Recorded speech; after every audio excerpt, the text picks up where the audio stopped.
Only one step remains and you will become the Kwisatz Haderach. Only one step remains. You must do what I did. You must drink the water of life. Then your mind, it's going to open and you will see.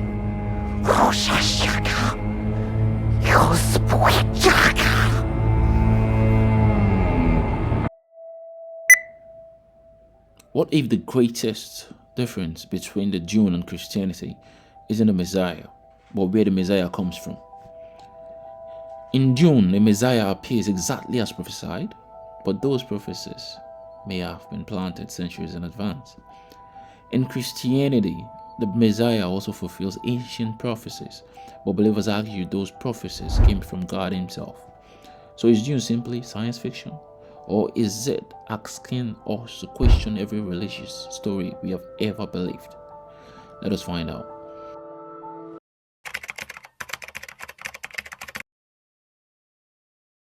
One of the central ideas in Dune is the Kwisatz Haderach, a man the Bene Gesserit have spent generations trying to produce through an elaborate breeding program.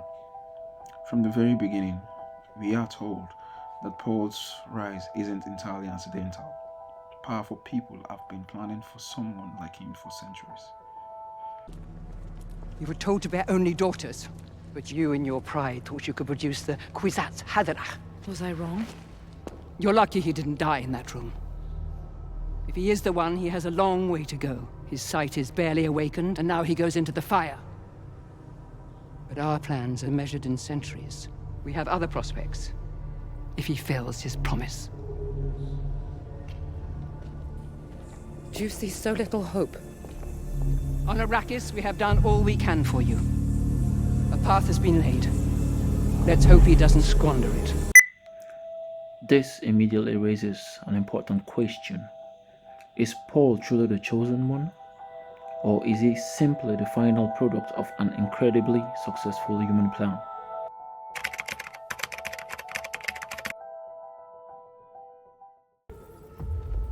She's also wondering why you don't believe in who you are. I do believe. I believe I matter to these people.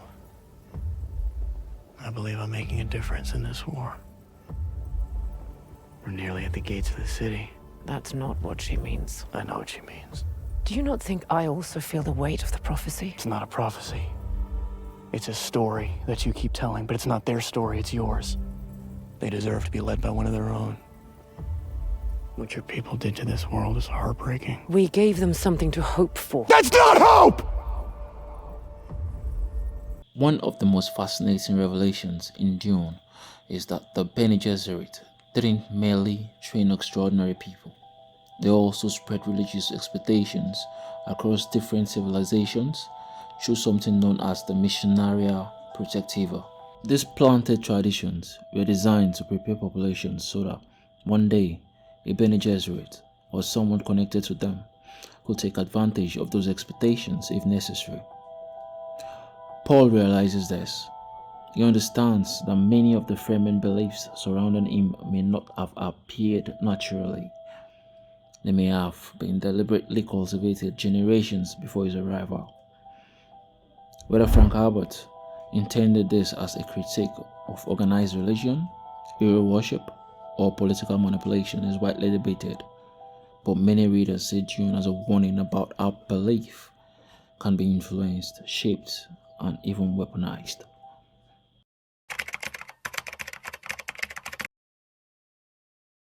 Christianity presents a very different picture.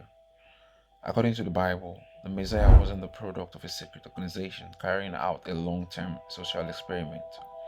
Instead, the Messiah was promised by God through prophets over many centuries. Key prophecies are Genesis 3:15, the promised offspring who will defeat evil. Isaiah 7:14, the virgin shall conceive and bear a son.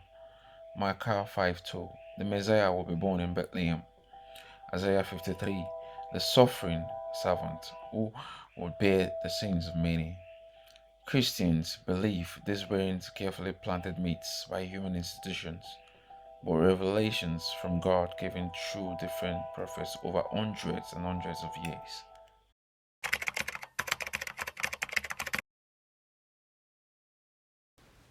we would honor you. Honor requires that I be elsewhere. She.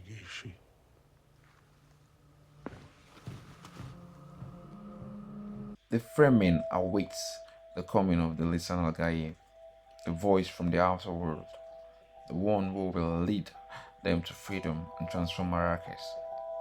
When Paul arrives, it begins fulfilling many of the expectations surrounding this figure. To the Fremen, this fulfillment appears miraculous, but the audience has already been shown another possibility.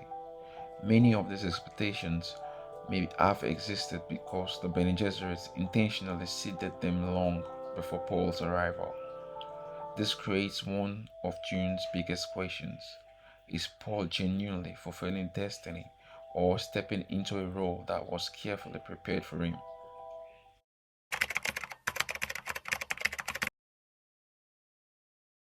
The Lisan al-Gaib is expected to come from another world, will lead the Fremen, it will transform Arrakis, and finally, it would fulfill long-awaited expectations. While on the other end, Jesus Christ will be born in Bethlehem, that's Micah 5:2, born of a virgin, that's Isaiah 7:14, Matthew 1:22-23, will be crucified and pierced, as Psalms 22 and Isaiah 53, will rise from the dead, that's Matthew 28, 1 Corinthians.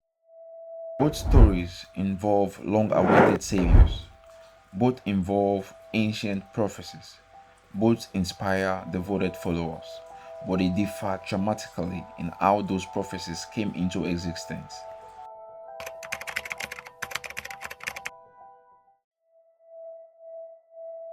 This is where Dune and Christianity fundamentally part ways. In Dune, many of the religious expectations surrounding Paul can be traced back to deliberate human planning by the Bene Gesserit.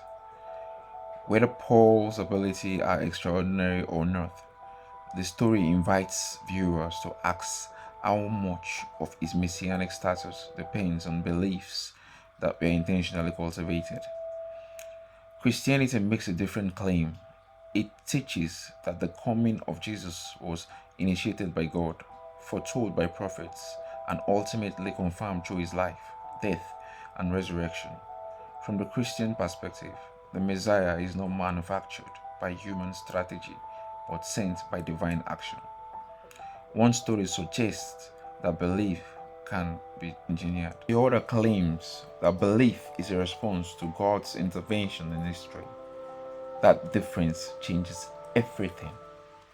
Frank Herbert created one of the most thought-provoking science fiction stories ever written. Whether you see Dune as a cautionary tale about politics, religion, hero worship, or all three, it forces us to ask difficult questions about power and belief. For Christians, however, the story of Jesus rests on a very different foundation.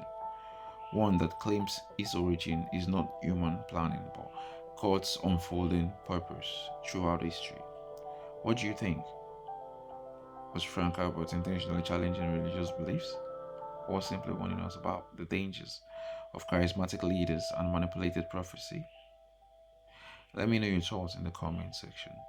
And if you enjoy thoughtful discussions about faith, history, and popular culture, don't forget to like, subscribe, and turn on notifications. I'll see you in the next video.